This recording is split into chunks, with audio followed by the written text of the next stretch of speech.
ER refused to treat black CEO's son in front of everyone. Hours later, she fired the entire staff. She needs to move. Real emergencies are waiting. She's been sitting there for hours, but they didn't see the tears in Elijah's eyes or the name on the bracelet Ava wore. Just a black mother. Just another waiting face, until security rushed in and the whispers turned into panic. Who was this woman, and why were hospital executives now pacing the hallways? This isn't just about bad service, it's about silent power exposed. She was the boss they never saw coming. Welcome, story lovers. From where are you watching? Hit the like button and drop your city name in the comments so we can see how far our story travels. It was a humid Sunday afternoon when 12-year-old Elijah clutched his chest and collapsed in the back seat of a luxury black SUV. His mother, Ava Sinclair, didn't panic. Calm but concerned, she rushed him to the nearest emergency room. From the outside, Ava didn't look like someone important. No designer bag, no flashy entrance, just a mother with urgency in her eyes. She parked in a regular spot and carried her trembling son into the ER. The waiting room buzzed, but the moment she stepped in, silence fell for a second, then resumed. No one looked up. No one moved. She approached the counter, explaining her son's symptoms, but the receptionist didn't even look at them. "Have a seat," she said flatly. Others came in after them. Others were called before them. Ava's silence wasn't weakness. It was a calculation. Something was being tested today. And the ER staff didn't even realize the exam they were failing. Minutes turned to half an hour. Elijah's breathing was shallow, his skin pale. Ava stood again, gently asking for help. "There are others with more." "Urgent needs," came the reply.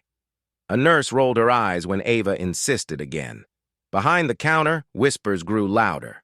A few staff glanced over with evident annoyance. Some chuckled. A security guard positioned himself near the desk, arms crossed. To them, she was just another black mother causing a scene. But Ava didn't raise her voice.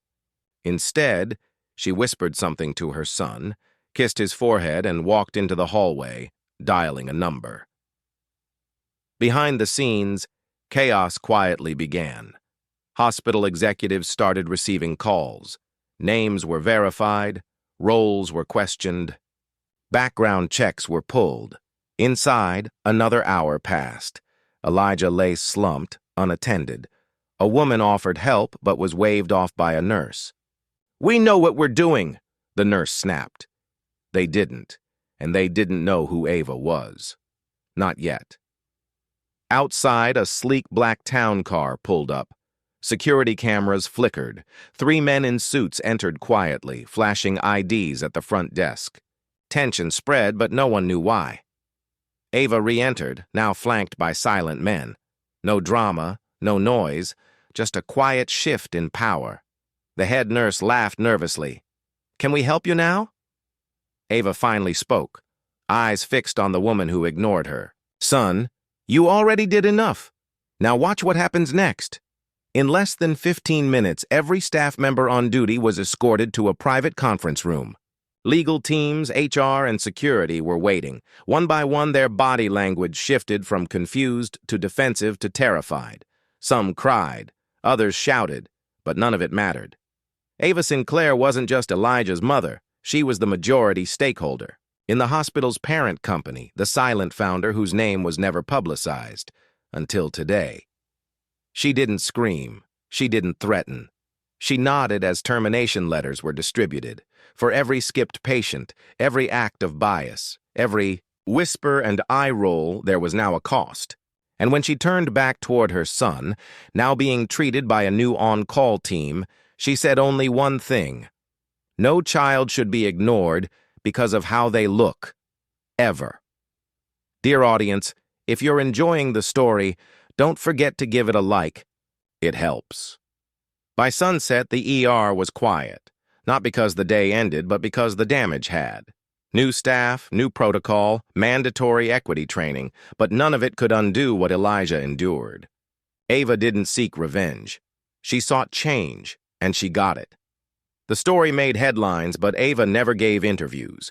Her silence spoke louder than any statement. For those who judged her by her skin, her silence was their downfall. Elijah recovered, but he remembered the faces that looked away. This wasn't just a story of a CEO and her son. It was about how quiet power dismantles loud prejudice. And for every child ignored in waiting rooms, buses, schools, this was justice served cold. With purpose. Thanks for watching. Subscribe to our channel for more powerful stories and new videos. Take care.